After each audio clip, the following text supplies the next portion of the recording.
Today we'll make prints from my trip to Venice, Italy, and also for the first time I will try to make perspective correction with my enlarger, so let's go to the darkroom.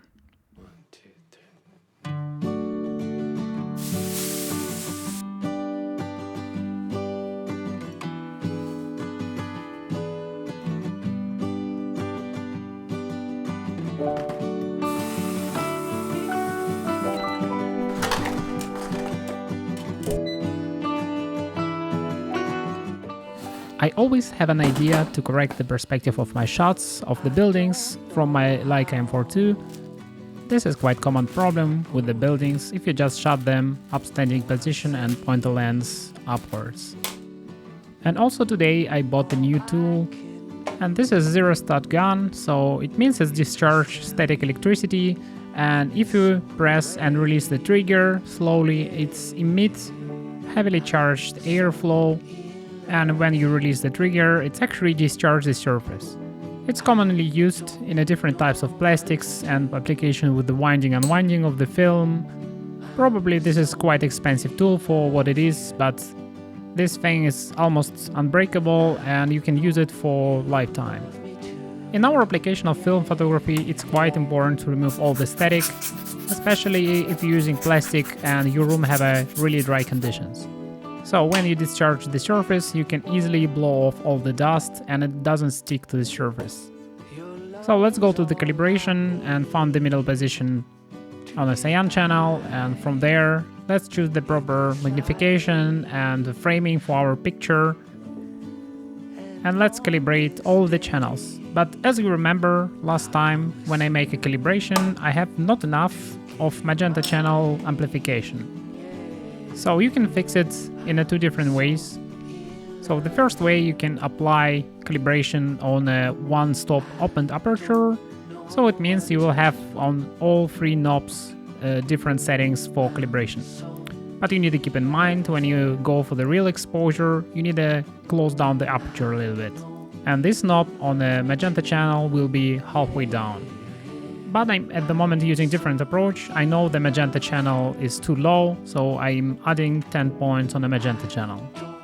So let's write down the settings. At the moment I have f11 and 11 seconds of exposure, and my settings quite symmetrical, so it's 69-69-0.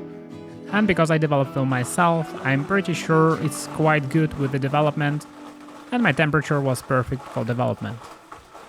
Some people ask me if I can make experiments with the room temperature development, but just from the chemical point of view, you need to understand. So if you're using the low temperature, you remove the completion of the reaction for your negative. So it means your paper never will be the same density. Because couplers in a paper not fully developed, and it's almost impossible to reach the full development. So it means you will never get the pure whites, pure blacks, and your colors will be moody and not really vibrant. And here for this picture, as you can see, we have a perfect coloring, excellent exposure, and really good sharpness. Probably this picture a little bit too neutral for me, but for sure I can see I have a perfect gray and I have a beautiful sky. So it means our calibration works perfectly fine. So in the next step, what I want to try with the negative, I want to unsqueeze the top part, because when you shoot upwards, your lens actually creating a distortion. So I want to make this correction in my enlarger. And my enlarger have a function of tilting and shifting, so you can move the head and it move the picture left and right on different angle, and you kind of create the distortion of the picture. And additionally, you can move this front standard with the lens left-right, so tilt shift, and also make rotations. I don't really understand why on my lens and this standard focusing distance, I have bellows almost focused down to the minimum. Sometimes I'm thinking something is wrong with the enlarger, because it looks for me like strangely designed. But for now I want to exchange the lens and I want to try the different settings like I found in my manual. Additionally to the tilt of the head, you can rise up the easel and it will create more distortion. But you need to keep in mind you will get a different exposure from the left to the right of the image, so you need to make a special gradient with it. But for now, I'm not really care about the exposure. I care more about the setup and if it will give me the proper tilt shift effect and if I can correct the lines, because for now, at the moment, the setup looks strange. So I randomly open up the aperture and let's run the next exposure. At the moment, I'm seriously thinking about buying the Yobo setup, and probably I want to buy it new to support the company. Because some of my future plans actually assuming that I will develop the negatives for other people, and I want to create the service with a one-shot development of the C41 and the paper. I want to start to do it locally in Munich, but also if you're interested in this service, you can drop the comment message and it will be a notice for me to make it more serious. So on this print, unfortunately, I have too much light, so it's too overexposed. And because I rotated the front standard, I clearly can see the defects, for example, these Newton rings and the scratches. And unfortunately for me, by eye, I don't see the lines changing any directions. Maybe a little bit, but it's for now too much hassle and I don't really see the geometry on the picture change a lot. So I'm not sure if it's something wrong with the setup, but anyway, let's write down the settings and try to advance from this point and make a little bit different setup. On the next print, I try to flat down my easel and I will hope my closed down aperture will make a proper sharpness for whole of the picture. Additionally, with this setup, I have a problem with the calibration because my calibrator have a lens. It's actually pointed upwards, so if you tilt the head, you don't have enough light hitting the sensor. And on this picture, which I try to recalibrate, you clearly see I have completely off exposure. And here it's not enough of exposure. But because my easel more or less flat, I don't have a deviation with the exposure values. But this is not the point of this experiment. My point is to create the tilt shift corrections. And here I don't see any noticeable difference. I'm expecting the top part of the building will be more square to the size of the print. And especially here on the left side, you can clearly see it's the same skew of the picture. So I'm not really happy with the result. So let's make some additional picture. And I will open up the aperture, half stop, and this picture should be a little bit brighter than the first one.